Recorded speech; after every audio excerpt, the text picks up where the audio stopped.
राधे राधे सभी को। I hope you are very well. और मैं भी बहुत अच्छी हूँ। और ये चुटकू चुटकू से ना स्टिकर मतलब चिपकाने के लिए जो रहते हैं ना हैंगर, वो लेके आए थे ये। तो यहाँ नीचे इनके रूम में रखे हुए थे पेन वगैरह लकड़ी की डिज़ाइन के, और ये हैंगर तो ये मैं ऊपर लेके आ गई थी। इन्होंने बोला कि ऊपर ले जाओ। फिर ये अगले दिन का वीडियो था। यहाँ पर मैं सुबह सुबह इस रूम में आके बैठ जाती हूँ, वहाँ पे लाइट जलाती हूँ तो वो उनको दिक्कत आती है। तो मैं फिर सुबह का जल्दी उठती हूँ ना, तो यहाँ इस वाले रूम में आके बैठ जाती हूँ। तो यहाँ पर मैं लगभग 8 बजे तक मेरा काम होता है। फिर उसके बाद मैं यहाँ से उठ के और झाड़ू वगैरह जो भी मुझे करना होता है वो करती हूँ। तो उसके बाद मैं उठ के और यहाँ पर बिस्तर वगैरह मैंने सही किया, चादर बेडशीट, और फिर किताबें उस रूम में रख दी थी। और फिर मुझे लगाना रहता है झाड़ू। 8 बजे के लगभग मैं लगाती हूँ झाड़ू। वैसे अगर हम जल्दी उठते हैं ना तो बहुत जल्दी निपट जाते हैं वैसे तो।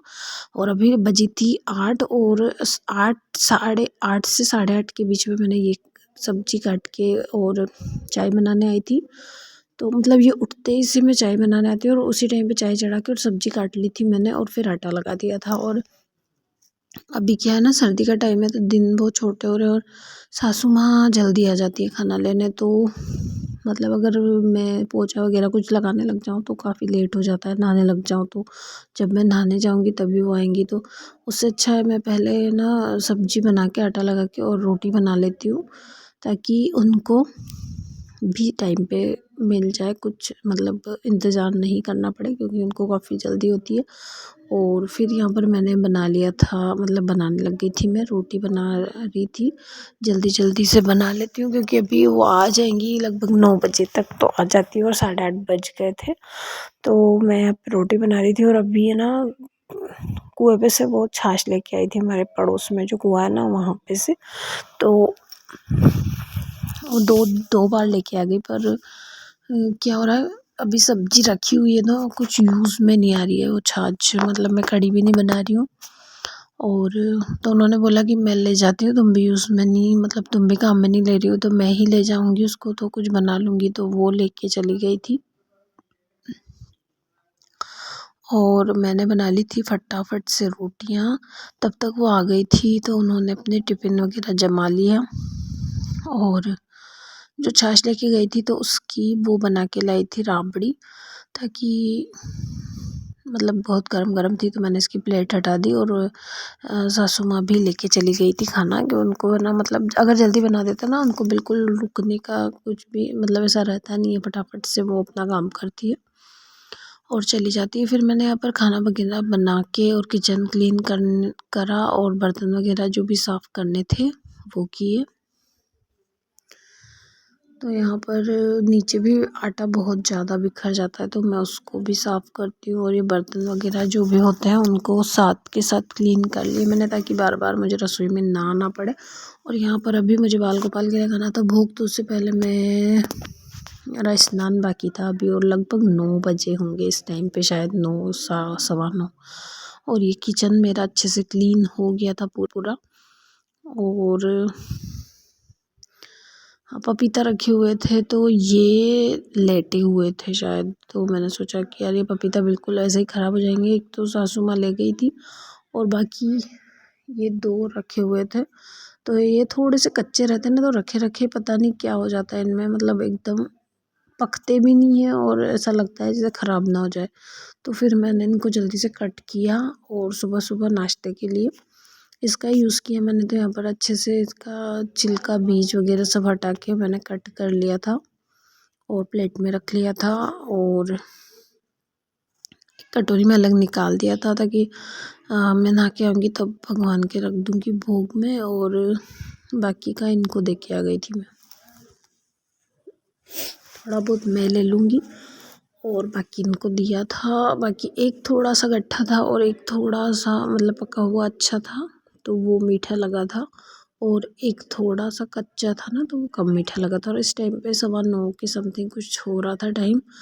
और फिर मैंने पपीता खा के मैं नहा ली थी, और नहाने के बाद मेरे काम जो भी होते हैं ना वो कर लिए थे मैंने, चोटी मांग भरने का। और तो ये करने के बाद लगभग बज गए थे 9:30। अब इनको भी खाना खाना था तो ये अपना खाना लेके चले गए और मैंने यहाँ पर बाल गोपाल को भोग लगाया और राबड़ी रखी उनके और सब्जी रोटी रखी थी। बैंगन की सब्जी बनाई थी मैंने, तो मुझे पूरा मतलब अच्छे से पता नहीं है कि बैंगन की सब्जी का भोग लगता है या नहीं लगता है भगवान के। मैं तो लगा देती हूँ, अगर आपको पता हो तो प्लीज़ बताइएगा। और यहाँ पर फिर शाम का टाइम है, ये मैं उस वाले घर पे गई थी आज। मैंने सोचा उस वाले घर पे चूल्हे पे बनाएंगे मक्की की रोटी। तो यहाँ पर 2 घर छोड़ के एक घर और है हमारा, तो यहाँ पर आज तो चूल्हे पे ही बनेगी ये कंडे और बाकी सारी चीज़ें। और चूल्हा जलाने का ये नई ट्रिक मुझे मिली एक। तो दोनों साइड पे से कंडे रख के, पीछे भी कंडा रख दिया और ऊपर भी कंडा रख दिया और बीच में कागज रख के और उसको जला दिया। फिर छोटा सा टुकड़ा एक मैंने इस तरह से रख दिया। अब आप देख सकते, थोड़ा सा मैंने ये दूसरी आइटम भी लगा दी इसमें और थोड़ी देर बाद ये ऐसे जलेगा, थोड़ी देर बुझेगा भी सही, लेकिन बाद में परफेक्टली जल जाएगा। मतलब कोई एक्स्ट्रा अदर चीज़ें लगाने की, जैसे पॉलीथीन वगैरह लगाने की ज़रूरत नहीं पड़ी थी इसमें। और मैं उस घर से लाई थी हरी मिर्ची, धनिया और ये सिंघाड़े लेके आई थी सासू माँ के लिए। और सब्जी कटी हुई रखी थी तो फिर वो भी मैं लेके आ गई थी। वैसे तो मेथी भी रखी हुई थी पर ये कटी हुई थी तो मैंने सोचा कि इसी को बना लेते हैं, टाइम बच जाएगा। यहाँ पर मैंने मक्के का आटा निकाला, तब तक देखिए आप चूल्हे को परफेक्टली जल गया था। फिर सारे मसाले जो यहाँ पर रखे हुए हैं, सारे मसाले इतने ज़्यादा तो नहीं रखे हुए हैं, लेकिन हाँ काम चलाओ काम हो जाता है। तो सारे मसाले मैंने यहाँ पे निकाल लिए और कढ़ाई में रखा तेल और अच्छे से सब्जी बघारने के लिए। यहाँ पे ये हींग है ना, इतनी तेज हींग है, मतलब यहाँ पे एक हींग बेचने वाला आता है तो इतनी खुशबू आती है ना उसमें कि अगर हम जीरे में भी रख दें ना उसकी पोटली, तो बस जीरे में भी वही खुशबू, अगर दाल में रख देंगे ना तो दाल में भी वही खुशबू, सूखी दाल में अगर हम रख देंगे ना उस पोटली को, तो मतलब उस दाल में ना हींग डालने की ज़रूरत ही नहीं पड़ती, इतनी खुशबू आती है उससे।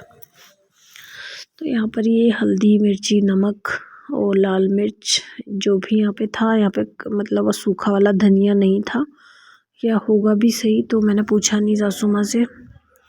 तो हरी मिर्ची से ही बनाई मैंने सब्ज़ी, बिल्कुल सात्विक तरीके से, लहसुन वगैरह नहीं मिलाए। उस वाले घर पे जाके और खाना ले जाऊंगी मैं, तो बाल गोपाल को खिला फिर मैं खाऊंगी। तो यहाँ पर ये सब्ज़ी मैं और फिर इस तरह से सब्ज़ी बना ली अच्छी सी। थोड़ा सा मतलब ये है ना, बिल्कुल फरकी वाली सब्ज़ी नहीं खाते हैं, गिलकी की तो खाते नहीं है, पर इसमें अगर मैं झोल डाल देती हूँ तो झोल झोल से वो खा लेते हैं।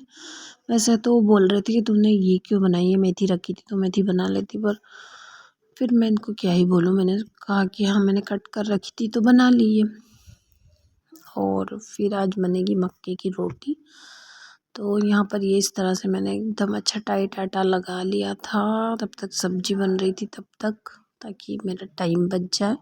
वैसे है ना, चूल्हे पे बनाने में इतना टाइम लगता है, मैं क्या ही बताऊँ कि उस घर पे तो मैं आधे घंटे से 1 घंटे के बीच में बना लेती हूँ। और यहाँ पर मैं आई थी 5 बजे और यहाँ से गई मैं 7 बजे।